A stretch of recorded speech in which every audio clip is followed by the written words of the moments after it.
On reste dans la plaine Saint-Denis et je vais passer donc la parole à Dimitri Roussel, architecte fondateur de Dream, avec un projet donc, qui est lié à l'habitat, donc le village olympique et bien évidemment sa façon d'être reconfiguré en véritable quartier. Très rapidement, en introduction, un des enjeux de la Seine-Saint-Denis, bien évidemment, c'est la grande proportion de logements sociaux et ce qu'on a appelé dans d'autres contextes, le white flight, c'est-à-dire le fait que la classe moyenne et la classe supérieure ont complètement évacué ces zones. Donc un des enjeux, on peut dire, du projet immobilier lié au JO, c'est de ramener, bien évidemment, de la classe moyenne et éventuellement des familles aisées dans la Seine-Saint-Denis. Ça passe bien évidemment par de l'accession, ça passe par de l'habitat de qualité, dans un contexte, pour l'instant, qui est considéré comme assez difficile, même s'il y a une grande valeur, on peut dire, patrimoniale dans la région de Saint-Denis. Donc voilà, je pense que Dimitri Roussel fait partie, on peut dire, de ces acteurs qui sont en train de travailler à redonner, on peut dire, à ces quartiers, on peut dire, un attrait et un intérêt pour la classe moyenne. Voilà, je lui passe la parole. Merci beaucoup. Bonjour à tous, c'est un vrai honneur pour moi d'être ici devant vous. Alors 20 minutes, on va essayer de tenir. Hop. Donc moi je suis une agence basée à Paris, on est une trentaine de collaborateurs aujourd'hui et en fait moi j'ai commencé ma carrière par ces bâtiments qui ne sont pas en bois mais qui parlent un peu de l'architecture que j'aime défendre. C'est une architecture qui remet un peu en cause la question du toit et du mur, qui crée des lieux de vie, de la porosité entre l'intérieur et l'extérieur. Et quand j'ai fait ces bâtiments, j'avais 28 ans, je les ai dessinés. Et c'est vrai que c'est à ce moment-là aussi que je me suis rendu compte de l'enjeu écologique. Et même si ça prône une certaine écologie bioclimatique, il y a le problème du carbone sur ces constructions qui sont en acier et en béton. Et du coup, à la suite un peu de ça, je me suis un peu radicalisé sur la question de la construction bois. Et en même temps, je voulais garder mes valeurs, celles de cette architecture un peu qui se libère, qui porte des innovations techniques. Et aujourd'hui, toute ma pratique, c'est cette porosité entre le bois, ses contraintes, et en même temps une envie d'innovation technique. Donc, j'ai réalisé un premier bâtiment en bois en 2014, donc c'était le premier en France, où finalement, c'était le plus haut à l'époque, il faisait 35 mètres de haut, où je découvre cette matière, la qualité de la filière, de la charpente, et en même temps ses contraintes. Donc on est sur une architecture beaucoup plus simple, et c'était pour nous un exploit à l'époque de faire un poteau-poutre de 35 mètres de haut. Et du coup, depuis, j'essaye, avec les ingénieurs, les industriels, les entreprises, à amener cette matière à quelque chose d'un peu plus en termes d'architecture. Donc ça, c'est des photos du projet. Puis la qualité atmosphérique de cette matière qui a convaincu vraiment ma démarche. Et donc, je me suis retrouvé à faire ce projet Arboretum. C'est un campus en structure bois, le plus grand d'Europe en structure bois, avec 125 000 mètres carrés développés. Et donc, voilà, on crée... il y a 8 bâtiments, c'est un campus tertiaire, pas que, il y a aussi un bâtiment loisir. Et vraiment, l'idée, c'était d'amener cette structure bois à autre chose, parfois sur des bâtiments à étages. Souvent sur les équipements, ce qu'on vient de voir, c'est que c'est une matière qui est magnifique. Sur les bâtiments à étages, le bois souvent se traduit par des choses assez rigides, assez contraintes. Et nous, on a voulu sur 7 niveaux amener quelque chose de beaucoup plus léger, fin, avec de cette porosité dedans-dehors. On parlait des difficultés à traverser les structures. Et donc, aujourd'hui, voilà, c'est un projet qui est en chantier. Et on a utilisé le CLT. C'est du tertiaire. Moi, je suis un peu obsédé par cette question de l'obsolescence du lieu de travail. Et du coup, j'essaye de créer des espaces très flexibles. Et donc ici, le CLT, par un système d'assemblage, me permet de créer des grands plateaux avec des portées de 7,30 m, avec un plancher qui fait 24, et du coup, aussi d'amener de la flexibilité. Voilà.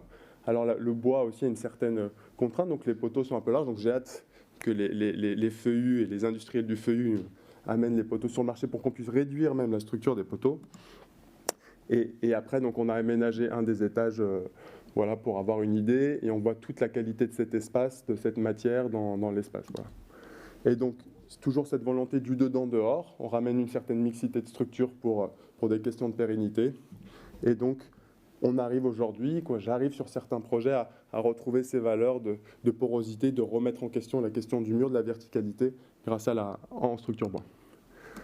Dans cette même idée, j'ai gagné le rectorat de Créteil, donc un bâtiment administratif, public, et où on a voulu justement casser cet effet de silo qu'ils ont dans les administrations françaises. On les connaît, elles sont lentes, lourdes, par une architecture qui amène le mouvement, qui génère de la rencontre, du lien et de la fluidité. Donc c'est un bâtiment aux deux visages, côté ville, bas, accueillant, et côté infrastructure, c'est l'autoroute qui affirme aussi une certaine prestance publique, et on voit la charpente bois qui apparaît par un jeu de lumière.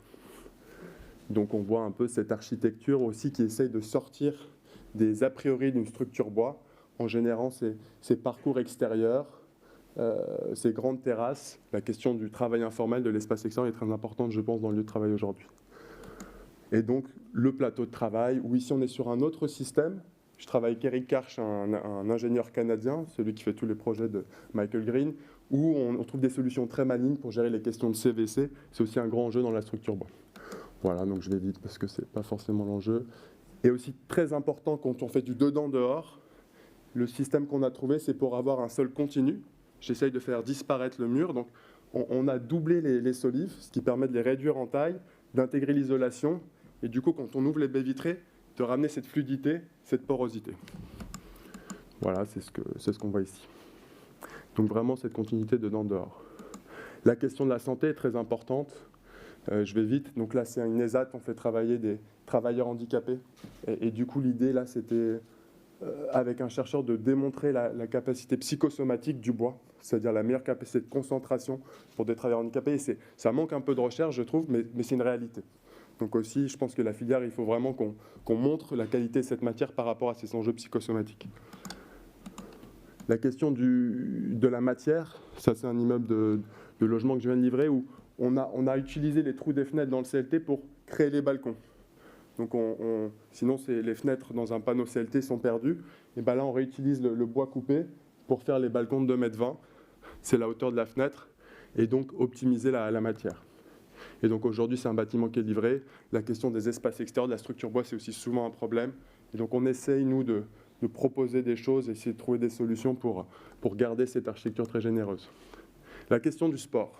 Je reviens au sujet. Donc, moi, je suis ancien basketteur professionnel. Donc, vous voyez, je suis haut, comme on dit. Et donc, c'est quelque chose, quand j'ai arrêté le sport à 30 ans, de haut niveau, j'ai voulu le refaire dans mon métier d'architecte. Alors, je n'ai pas la chance d'accéder à ces magnifiques équipements publics. Donc, moi, je le fais un peu d'une manière, dans des interstices urbains, petite échelle. Donc, j'ai gagné un premier concours public pour faire sous le périphérique à Paris 4 terrains de foot pour respirer le bonheur du périphérique. Et du coup, là, on vient de livrer les terrains, puis on a le clubhouse qui est en chantier, qui est en structure bois. Et j'ai fait un peu une peau en bois, car on est protégé par le tablier du périphérique, qui évoque un peu le filet des terrains de foot. Ça, c'est un projet perdu. C'était une salle d'escalade dans un parc, où on essaye par la structure bois aussi de cette métaphore de grimper dans un arbre. Ou encore, ça, c'était une commande pour Paris 2024, mais qu'ils ont mis en pause, et je pense qu'il ne se fera pas, d'un lieu événementiel sur les toits de Paris, avec un pavillon bois, puis un terrain en plein air, un peu pour mettre en scène justement tous les sites historiques non construits au cœur de Paris. Voilà. Et ensuite, ça, c'était un programme. Moi, je travaille beaucoup sur cette question de sport dans la ville. Et du coup, on parlait de déplacement. Donc, il faut aussi que ces lieux sportifs soient au cœur des villes. Et donc, ça pose la question de la mixité programmatique. Ça, c'est un concours que j'avais fait Porte d'Italie dans le sud de Paris, où on me demandait un immeuble de bureau sur lequel j'ajoutais des terrains de sport sur le toit. Donc, c'est un concours... C'était le rêve de ma vie que j'ai perdu. C'est la première fois que je pleurais. Mais où, voilà, on travaillait sur cette question de mixité, d'avoir des équipements plutôt de quartier, parce qu'on a des équipements de ville, il faut aussi des équipements de quartier, et du coup, c'était de retrouver un peu ces immeubles hybrides, mais vous allez voir. Et donc, arrive le concours du village olympique, donc il y a les bâtiments de sport, et moi je suis sur le village olympique, donc c'est un concours de logement et un petit peu de bureaux. Donc nous, on a gagné tout le secteur là. Bon, voilà la partie à droite, qui n'est pas en blanc. Le village olympique, c'est 400 000 m², en Seine-Saint-Denis, dans un quartier populaire. La dernière fois qu'on a fait ça en France, ça ne s'est pas bien fini. Donc, on a beaucoup de pression sur comment ramener une qualité, du lien, l'enjeu de mixité sociale. Et donc ça, c'est les immeubles de mes confrères qui sont plutôt au logement. Et moi, je suis tout au fond, là. On voit le truc avec les deux grandes... voilà.